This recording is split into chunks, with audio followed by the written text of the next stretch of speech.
And happy Wednesday. It's 4 o'clock in New York. A clean sweep.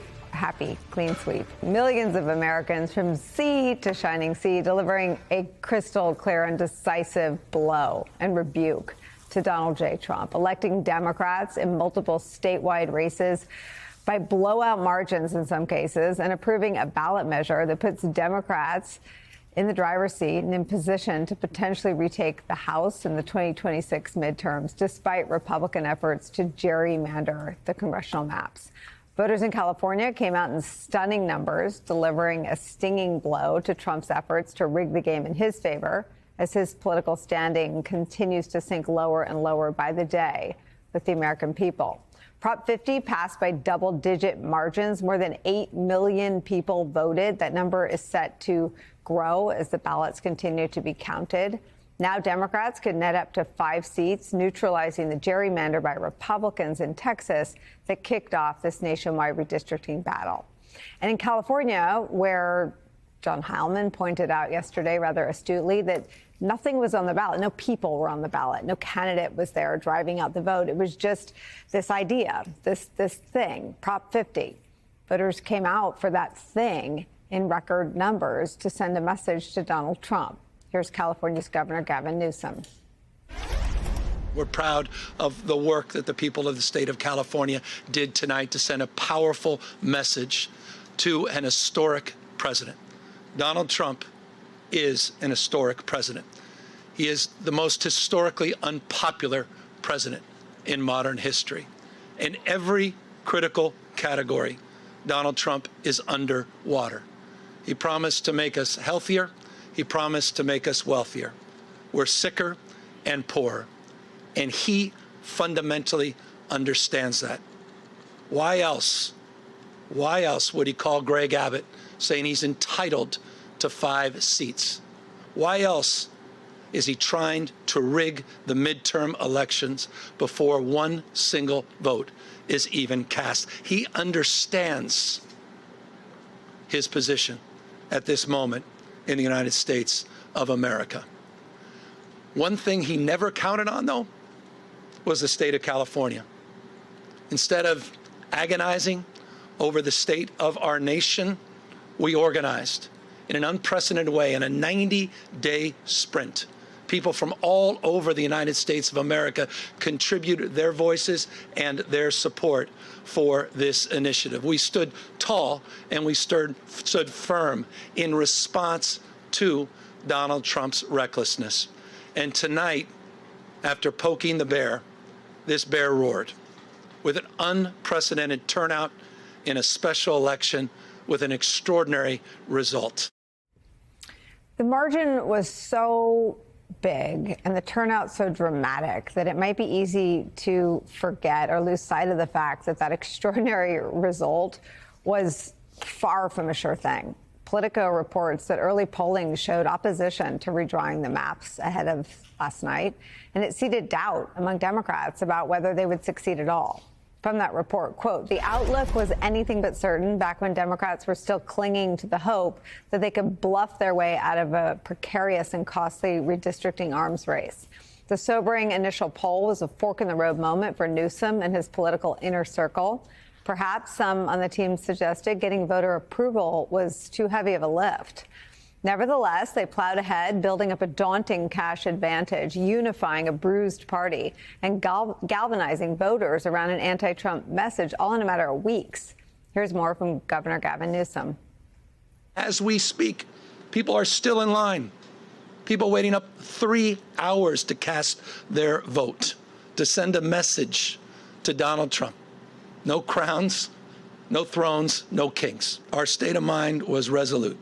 Our state of mind was resolved to stand firm and to stand tall, to not be intimidated, to not be humiliated, to not fall prey to cynicism, to not fall prey to fear and the anxiety of someone that believes in only one thing, shock and awe, to intimidate and exhaust us. But we're seeing all across this country, 7 million people strong, standing up, not just for themselves, but for each other and for these enduring and historic principles of our founding fathers. And I'll end on that. Next year is the 250th anniversary of the best of Roman Republic, the best of Greek democracy. This fundamental notion of a system of checks and balances, of popular sovereignty, the rule of law. Mr. President, the rule of law, not the rule of dawn. And I hope it's dawning on people, the sobriety of this moment, what's at stake. Tonight, as I said, is an extraordinary moment for our party, but again, it's an extraordinary moment affirming those principles. Our founding fathers did not live and die to see the kind of vandalism to this republic and our democracy that Donald Trump is trying to perpetuate. The pro-democracy coalition delivering defeat after defeat for Donald Trump and Republicans in ways that will resonate in the months and perhaps years ahead is where we start today. With me at the table, MSNBC's Alicia Menendez. Also joining us, Puck News senior political columnist, MSNBC national affairs analyst John Heilemann, and MSNBC senior national and political correspondent Jacob Sobroff is back with us. Jacob, I started this hour with you and Alicia. You were on those lines with voters at 4 o'clock. I left this set some, 8, 9 hours later. I won't complain, though, because Alicia's shift was longer than mine. And you were still online with those voters. Just tell me the story of Prop 50 last night. As a matter of fact, Nicole, even after the polls closed and after I left that event where Gavin Newsom gave those remarks that you just played, at 9:15 p.m., an hour and 15 minutes after the polls were closed, that line continued to stretch halfway around the block and people didn't get out of line. I talked to a senior advisor to Governor Gavin Newsom just minutes ago, and obviously they're ecstatic. They're ecstatic by the turnout that you're looking at on the left-hand side of your screen, and what they say is their people, the Democrats, stayed till the end of the game. Trump scared his voters away. And they left at halftime, particularly as it relates to Latino voters. And if you look at places like Imperial County, the flip between, and that's a largely Latino county on the border with Mexico here in California, the flip between Kamala Harris voters and Prop 50 voters is one that is giving them a huge, enormous amount of encouragement. And, you heard Gavin Newsom say this was a 90-day campaign. Remember where it started. It started in Little Tokyo in downtown Los Angeles, where Greg Bovino showed up outside of Gavin Newsom's rally, the head of the patrol division of the Border Patrol, in tactical gear, in order to terrorize, intimidate, and scare away pretty much a who's who of California politicians from announcing this initiative. Of course, that's not what they say they were doing, but Gavin Newsom says that's exactly what they were doing. And it had the opposite effect. Latinos turned out. Democrats turned out. I've never seen an off-year election in my 10-plus years at MSNBC that felt like the way yesterday did here in California. Let me ask you a question about the temptation to separate out, even for today's newscast, right? We're going to talk in the next block about the ICE video that Gavin Newsom's office sent you while you were online covering Prop 50. Maybe we disaggregate these things at our own peril. I mean, if you look at Trump's numbers on immigration, California voters by margins of 64% to 12% think that Trump's actions on immigration have gone too far. 7 million people turned out in the country for No Kings rallies. Prop 50 passed. I think 2-1 is the best way to describe its margin. But importantly, Republicans sort of gave up. They stopped trying to raise money. They stopped trying to turn out the vote. And Newsom himself said, we have enough money for our side. Don't send any more money. What is it that voters are experiencing that tie all these things together? Trump's overreach, the rigging of the maps, and what we're seeing with our own eyes in terms of the ICE violence really being carried out in communities.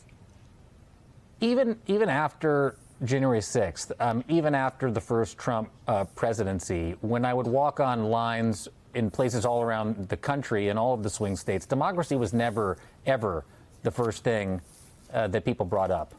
Words like freedom. Words like, standing up for my children and our future in this country. People would talk about the economy. People would talk about the local kitchen table, pocketbook issues everywhere I go. It's why we would do that series, What Matters, that we did here election after election, because despite the things that we would talk about, despite the things that people in Washington and New York and maybe sometimes here in L.A. would say were sort of the big picture intellectual issues, the fading of democracy, the rise of autocracy. That's not what people would talk about. That is what people were talking about last night on the line outside of the California Museum, across the street from the office of Governor Gavin Newsom in the state capital of Sacramento. And according to David Noriega, my colleague who was here in Los Angeles, and other reports all through California, that's what was front of mind for everybody. Everybody felt like their hold on their lives in an existential way was slipping away because of what we have seen, not just on the streets here in Los Angeles, but what I've seen myself in Chicago, what we've seen in Portland, all of those cities that Gavin Newsom brought up last night. When all of that started here in the summer of 2025, all of the politicians here were saying this is a petri dish. Karen Bass, in particular, the mayor of Los Angeles. What is happening on these streets is not just about immigration. It is about the president of the United States taking power away from you and your life and your ability to live and make decisions for yourself. And I think I've never seen so many young people in line the way that they were. Everybody's got the ability, if you're a registered voter, to have a mail-in ballot, yet so many people showed up to hang out, to talk to each other, to eat pizza, and in their own words, stand up for the future of the American democratic project last night.